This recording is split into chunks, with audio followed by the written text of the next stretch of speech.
My name is Shivani. आज हम लोग लॉ 38 की बात करेंगे जो कि रन आउट है। तो जो रन आउट रहता है उसमें ये रहता है कि इधर बैट्समैन, दोनों में से कोई भी बैट्समैन आउट हो सकता है, run out, if the ball is in play and he or she is out of his or her ground.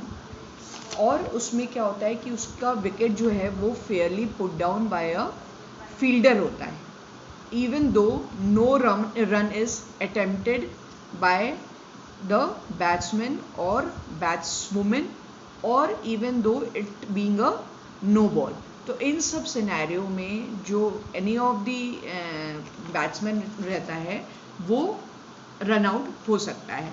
फिर उसके बाद क्या रहता है, किन किन कंडीशन में बैट्समैन रन आउट नहीं करार दिया जाता है। उसमें ये रहता है कि जब एक तो ये रहता है when the batsman is out of his or her ground in order to avoid a injury when the wicket is put down. मतलब कि बॉल ऐसे थ्रो हुई कि उस बैट्समैन या बैट्सवुमैन हिट हो सकता था, तो in order to avoid the injury तब वो उन सर्कमस्टेंसेस में वो रन आउट नहीं करार दिया जाएगा।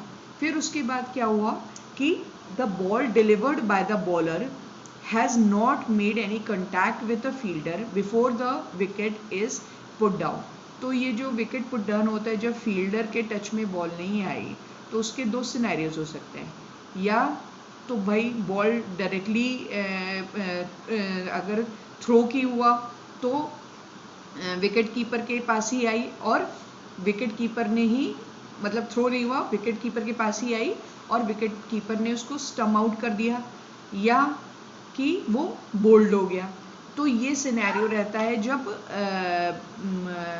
बॉल जो बैट्समैन रहता है उसको रन आउट नहीं दिया जाता है।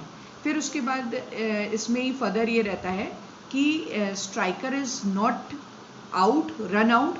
उसमें जो मैंने भी कंडीशन बताई कि ही or she is out stumped, और नो बॉल भी दे दी गई है, लेकिन उसको वो जो उसका विकेट है, it has been put down by the wicket keeper without the intervention of another fielder.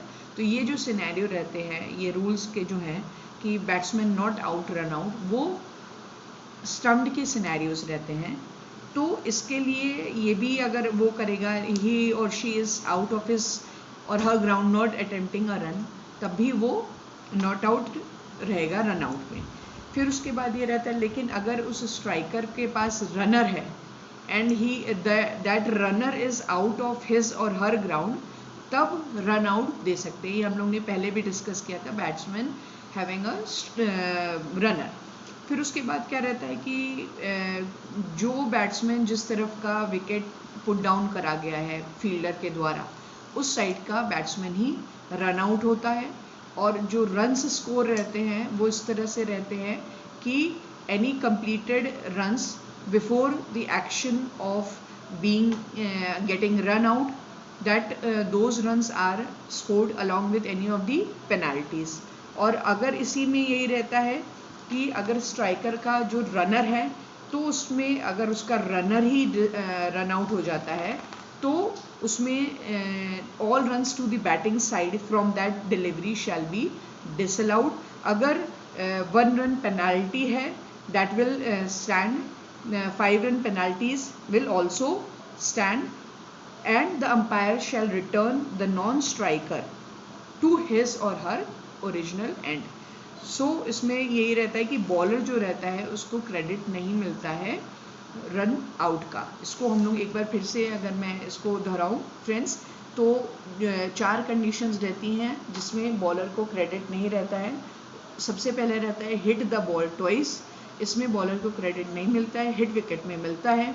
Obstructing the field में बॉलर को क्रेडिट नहीं मिलता है, रन आउट में भी नहीं मिलता है, स्टम्प्ड में मिलता है और टाइम्ड आउट में भी नहीं मिलता है। तो हमारे जो अपकमिंग लॉज हैं वो रहेंगे, बेसिकली स्टम्प्ड रहेगा लॉ 39 में, फिर हमारा टाइम्ड आउट रहेगा लॉ 40 में, उसके बाद हमारे अनफेयर प्लेज रहेंगे लॉ 41 में, उसके बाद हमारे लॉ 42 में will talk about players conduct कि लेवल 1 ऑफेंस है कि लेवल 2 ऑफेंस है।